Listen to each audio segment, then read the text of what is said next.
ನಂಜನಗೂಡು ತಾಲೂಕಿನ ಹರತಲೆ ಗ್ರಾಮದಲ್ಲಿ ವಾಲ್ಮೀಕಿ ಸಮುದಾಯದ ವತಿಯಿಂದ ಮರ್ಯಾದ ಪುರುಷ ಶ್ರೀರಾಮದೇವರ ಉತ್ಸವವನ್ನು ಶನಿವಾರ ರಾತ್ರಿ ಸಡಗರ ಸಂಭ್ರಮ ಹಾಗೂ ಶ್ರದ್ಧಾಭಕ್ತಿಯಿಂದ ಆಚರಿಸಲಾಯಿತು.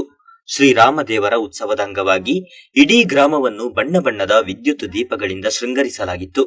ಶ್ರೀರಾಮದೇವರ ಭಾವಚಿತ್ರವನ್ನು ವಿವಿಧ ಹೂವು ಮತ್ತು ದೀಪಗಳಿಂದ ಅಲಂಕರಿಸಲಾಗಿದ್ದ ಟ್ರ್ಯಾಕ್ಟರ್ ಮೇಲೆ ಹೂವಿನ ಪಲ್ಲಕ್ಕಿಯಲ್ಲಿ ಕೂರಿಸಿ ವಿಶೇಷ ಪೂಜೆ ಸಲ್ಲಿಸಿ ಪ್ರಮುಖ ಬೀದಿಗಳಲ್ಲಿ ಮೆರವಣಿಗೆ ನಡೆಸಲಾಯಿತು.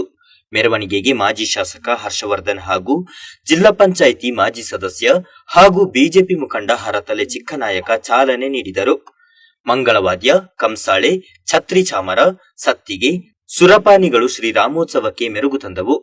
ಉತ್ಸವದ ವೇಳೆ ರಸ್ತೆಗಳ ಇಕ್ಕೆಲಗಳಲ್ಲಿ ಪ್ರತಿ ಮನೆಗಳಿಂದ ತಮ್ಮ ಆರಾಧ್ಯ ದೈವ ಶ್ರೀರಾಮನಿಗೆ ಪೂಜೆ ಸಲ್ಲಿಸುವ ಮೂಲಕ ಭಕ್ತಿ ನಮನ ಸಲ್ಲಿಸಿದರು. ಇದೇ ವೇಳೆ ಗ್ರಾಮದ ವತಿಯಿಂದ ಮಾಜಿ ಶಾಸಕರು ಹಾಗೂ ಮುಖಂಡರನ್ನು ಸನ್ಮಾನಿಸಿ ಗೌರವಿಸಲಾಯಿತು. ಬಳಿಕ ಮಾಜಿ ಶಾಸಕ ಹರ್ಷವರ್ಧನ್ ಹಾಗೂ ಜಿಲ್ಲಾ ಪಂಚಾಯತ್ ಮಾಜಿ ಸದಸ್ಯ ಚಿಕ್ಕನಾಯ್ಕ ಮಾತನಾಡಿ, ಹರತಲೆ ಗ್ರಾಮದಲ್ಲಿ ತಲೆತಲಾಂತರದಿಂದ ವಾಲ್ಮೀಕಿ ಸಮಾಜದ ವತಿಯಿಂದ ಈ ರಾಮೋತ್ಸವ ಕಾರ್ಯಕ್ರಮವನ್ನು ನಡೆಸಿಕೊಂಡು ಬರಲಾಗುತ್ತಿದೆ.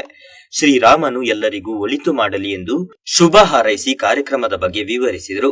ಬಾಗಲಕೋಟೆ ಗಲಭೆ ಕುರಿತು ಕೇಳಿದ ಪ್ರಶ್ನೆಗೆ ಮಾಜಿ ಶಾಸಕರು ಉತ್ತರಿಸಿ, ಇದೊಂದು ಪೂರ್ವ ನಿಯೋಜಿತ ಕೃತ್ಯ. ಇದರಲ್ಲಿ ಸರ್ಕಾರದ ಗುಪ್ತಚರ ಇಲಾಖೆ ಸಂಪೂರ್ಣ ವಿಫಲಗೊಂಡಿದೆ ಎಂದು ಸರ್ಕಾರದ ವಿರುದ್ಧ ಕಿಡಿಕಾರಿದರು.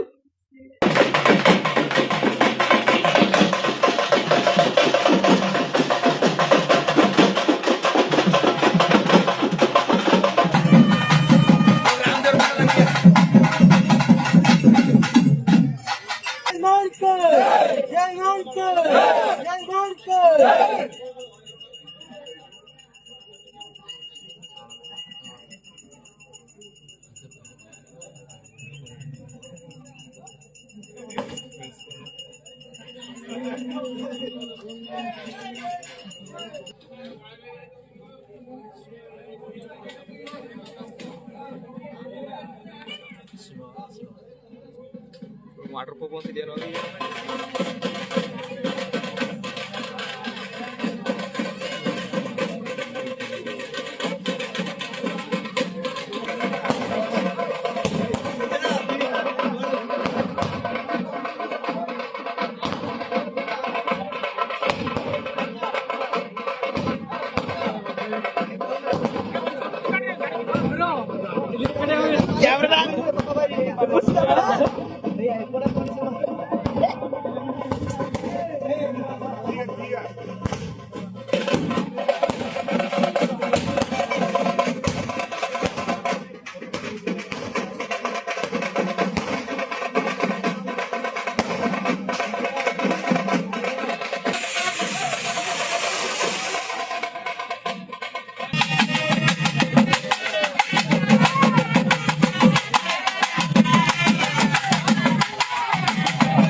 ಭಾಳ ವರ್ಷಗಳ ಹಿಂದೆ ಪ್ರಾರಂಭ ಆದಂಥ ಒಂದು ರಾಮೋತ್ಸವನ ಇವತ್ತು ನಮ್ಮ ಹತ್ತಲೆ ಗ್ರಾಮದಲ್ಲಿ ಇರ್ತಕ್ಕಂಥ ನಮ್ಮ BJP ಮುಖಂಡರಾದಂಥ ಮಾಜಿ ZP ಸದಸ್ಯರಾದಂಥ ಚಿಕ್ಕರಂಗ ನಾಯಕರ ನೇತೃತ್ವದಲ್ಲಿ ಪ್ರತಿ ವರ್ಷ ನಡೆದಂಗೆ ಈ ವರ್ಷವೂ ಕೂಡ ಭಾಳ ಸುಸಜ್ಜಿತವಾಗಿ ಅದ್ದೂರಿಯಾಗಿ ಮೆರವಣಿಗೆ ಮುಖಾಂತರ ಇವತ್ತು ಬೀದಿಯಲ್ಲೂ ಇವತ್ತು ರಾಮೋತ್ಸವನ ಇವತ್ತು ಆಚರಣೆ ಮಾಡ್ತಾ ಇದ್ದೀವಿ ನಾವು.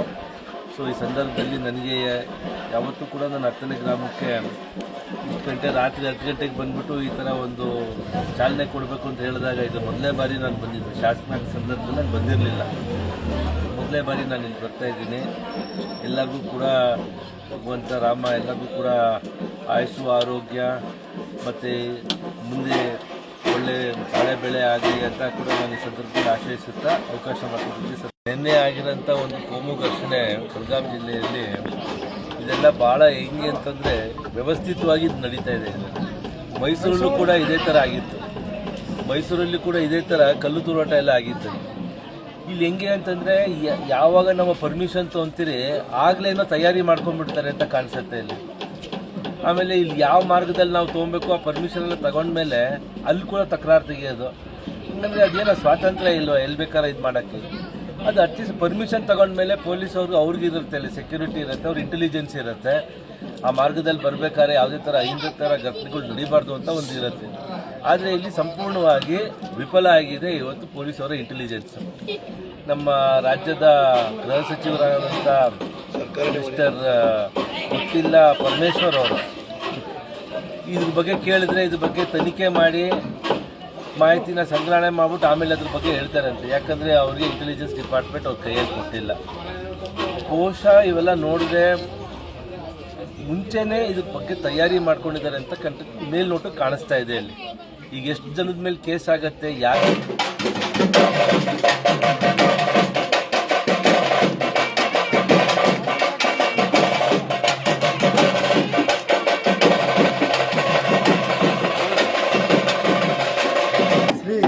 ರಾಮೋತ್ಸವ ನಡೆಯುವುದರಿಂದ ಇದರ ಪ್ರಯುಕ್ತ ಇನ್ನೇನೋ ಸಂಜೆ 10 ಗಂಟೆಗೆ ವಾದ್ಯ ತಮಟೆ ಮತ್ತು ಹಲವಾರು ಸತ್ಯ ಸೂರ್ಯಪಾನ ಬಿರುದುಗಳ ಮುಖಾಂತರ ಎಲ್ಲ ಬೀದಿಗಳು ಕೂಡ ಕಂಸಾಳೆ ಎಲ್ಲ ಬಿರುದುಗಳನ್ನು ತಗೊಂಡು ರಾಮದೇವರ ಮೆರವಣಿಗೆ ನಡೆಯುತ್ತದೆ. ಈ ಕಾರ್ಯಕ್ರಮಕ್ಕೆ ನಮ್ಮ ನೆಚ್ಚಿನ ನಿಕಟಪೂರ್ವ ಶಾಸಕರು ಜನಪ್ರಿಯ ಬಿ ಹರ್ಷವರ್ಧನ್ರವರು ಆಗಮಿಸಿದ್ದಾರೆ. ಹಾಗೆ ನಮ್ಮ ಎಲ್ಲ BJPಯ ಮುಖಂಡರುಗಳು TV1 ನ್ಯೂಸ್ ಮೋಹನ್ ನಂಜನಗೂಡು.